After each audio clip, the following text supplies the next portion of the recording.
വർഗീയമായിട്ടുള്ള ചിന്ത ഉണ്ട്. അതായത് നിറത്തിന്റെ പേരിൽ, വർഗത്തിന്റെ പേരിലുള്ള വേർതിരിവുകൾ പെന്തക്കോസ്ത് സഭകളിലുണ്ട്.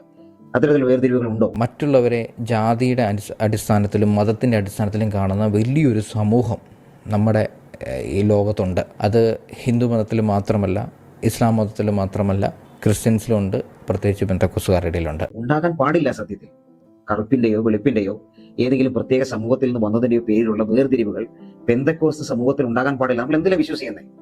1-ാം നൂറ്റാണ്ടിലുള്ള സഭയോട്, ആ ആദർശത്തോട് ചേർന്ന് പോകുന്ന ഒരു സമൂഹം എന്ന നിലയിലാണ് വിശ്വസിക്കുന്നത്. പ്രായോഗികതയിലാണ് പെന്തക്കോസ്തുകാർക്ക് പരിമിതി വന്നിരിക്കുന്നത്.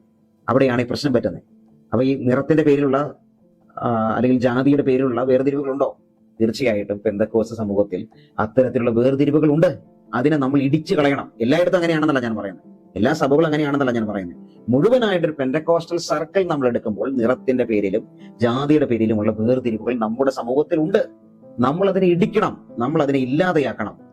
നമ്മൾ പറയുന്ന ആദർശം അത് തന്നെയാണ്. അങ്ങനെയൊരു വർണ്ണത്തിന്റെ പേരിലോ വർഗത്തിന്റെ പേരിലോ ഉള്ള വേർതിരിവുകൾ പാടില്ല എന്ന് തന്നെയാണ് നമ്മൾ എല്ലാവരും വിശ്വസിക്കുന്നത്. പെന്തക്കോസ്തുകാർ പ്രത്യേകിച്ച് അങ്ങനെ തന്നെയാണ് വിശ്വസിക്കുന്നത്. എല്ലായിടത്തും നിന്നും രക്ഷിക്കപ്പെട്ടു വന്ന ആളുകൾ അല്ലെങ്കിൽ ക്രിസ്തുവിനെ സ്വീകരിച്ചു വന്ന ആളുകൾ പെന്തക്കോസ്തിലുണ്ട്. അതുകൊണ്ട് നമ്മളുടെ വിശ്വാസം അത് തന്നെയല്ലേ.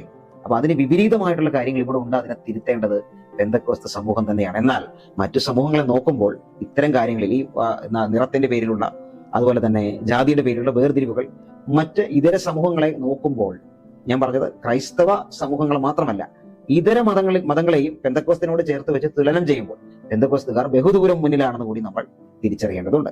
പക്ഷേ 1-ാം നൂറ്റാണ്ടിലെ ക്രൈസ്തവ സഭയോട് ചേർന്ന് നിൽക്കുന്നു എന്നുള്ള ആദർശം നമ്മൾ വിശ്വസിക്കുമ്പോൾ നമ്മൾ ഇതിനെല്ലാറ്റിനേക്കാളും മുകളിൽ ഒരു സ്റ്റാൻഡേർഡ് കീപ്പ് ചെയ്യേണ്ടതുണ്ട്. പക്ഷെ അത് പലപ്പോഴും കഴിയുന്നില്ല എന്നുള്ളത് വേദനാജനകമാണ്.